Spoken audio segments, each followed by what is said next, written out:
What's up, guys? I wanted to hit you real quick with I would say some breaking news. YouTube is apparently they're changing the way a lot of things are done. Now they're changing the way that views are going to be accepted. Is this a good thing for creators, music producers, guys like myself, especially small channels? Let's find out. Let's go through some of the changes together right here. YouTube Analytics now has new, casual, and regular viewer metrics. These are replacing the previous new and returning viewers. I'm Renee Ritchie, a longtime creator now working inside YouTube, and I'm going to tell you all about them. First, here's what's not changing. A new viewer is still anyone who hasn't watched a video on the channel in the selected time period. Technically, for the nerds, anyone who doesn't have the channel in that account's watch history. Even if they watched from a different account while logged out from a web view in incognito, deleted from watch history, you get the idea. Now, here's what is changing. Instead of just returning viewers, Analytics is going to go a step deeper with casual viewers, those who've watched at least one short, long form, live, or podcast a month on the channel for 1 to 5 months out of the last 12. And regular viewers, those who've watched at least one short, long form, live, or podcast a month on the channel for 6 or more of the last 12 months. Okay, so we're changing up now from casual viewers. They're kind of niching down the viewers and giving them a category from casual viewers to, what does it say? How much? YouTube Analytics now has new last 12 and regular viewers, those who've watched at least one short, long form, live, or podcast a month on the channel for 6 or more of the last 12 months. Basically giving a better idea of how often returning viewers are actually returning. For shorts, is it based on views or engaged views? That is an excellent question. You must be a regular viewer of this channel. Engaged views. If regular viewers are lower than expected, lower than the subscriber count for the channel, why? And I think a lot of creators are going to actually think regular viewers are less than we expected, because we often see similar view count ranges on videos and think that means it's the same exact people watching every video. But just because the view counts are similar, it doesn't mean it's the exact same people watching. It can sometimes be mostly different people. And just because someone subbed doesn't mean they watch every video either. Especially if they subbed a long time ago, subbed to a ton of channels, or generally enjoy a wider variety of content. The regular viewers metric was designed to help us better quantify exactly that. Actual regular viewers. How far back will the metric go? For older videos, the data is available from March 17th, 2025 onward. And of course, the channel has to have been around long enough and published videos frequently enough for the data to be there. Can we still find the old returning viewers metric? Yes, in advanced mode if you really want it. Any other questions? Drop them in the comments. YouTube Analytics.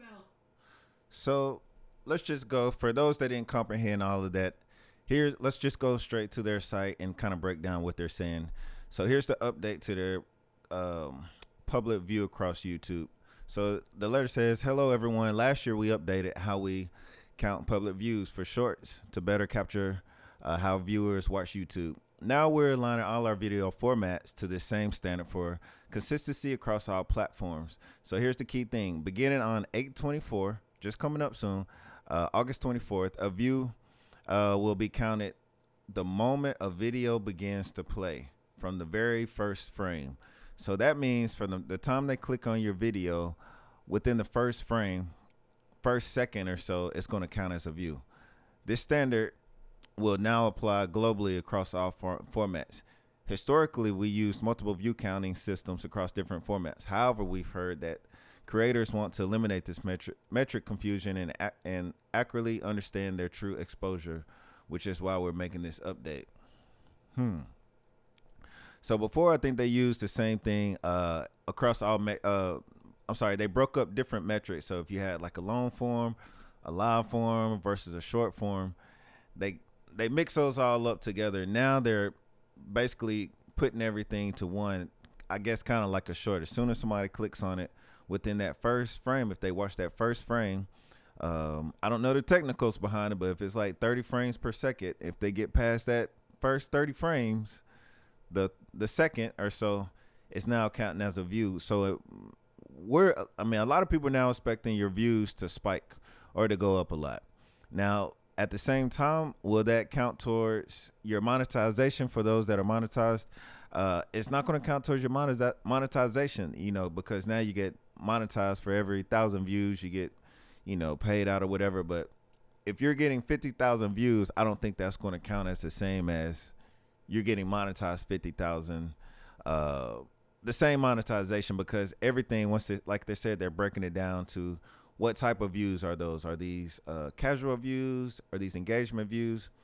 So let's read this next part right here. So impact on YouTube analytics and performance metrics.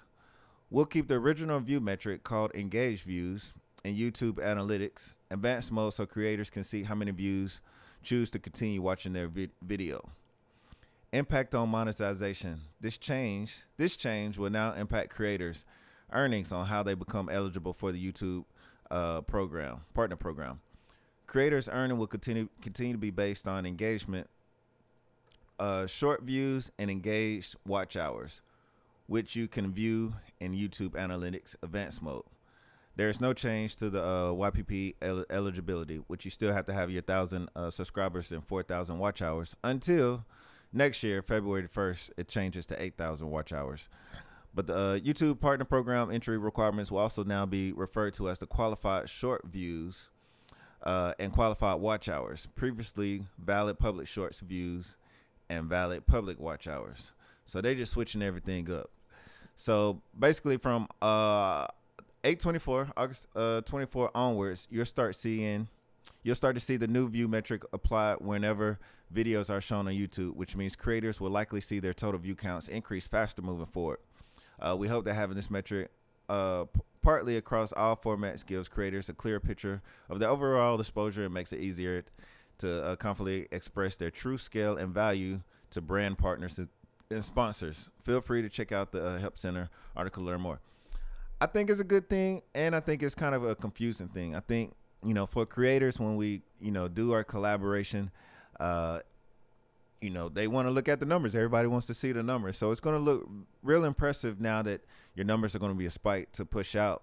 But at the same time, is that going to calculate into dollars? Is that going to, really calculate into like more views? I mean, more money in your pocket. I don't know, but we'll see. We'll see. I like the way that they're having things kind of uniform across all platforms, because it is kind of confusing. But I just wanted to tap in real quick and say, for all my creators, producers, musicians, anybody that's getting into the content creation, is an update with the YouTube, the way that they're counting the public views now. So let me know what you think in the comments. Once again, this is your boy Kris KeyZ. Leave me a comment below, and definitely hit the notification and subscribe button. And until next one, I love you guys. Be safe. Peace.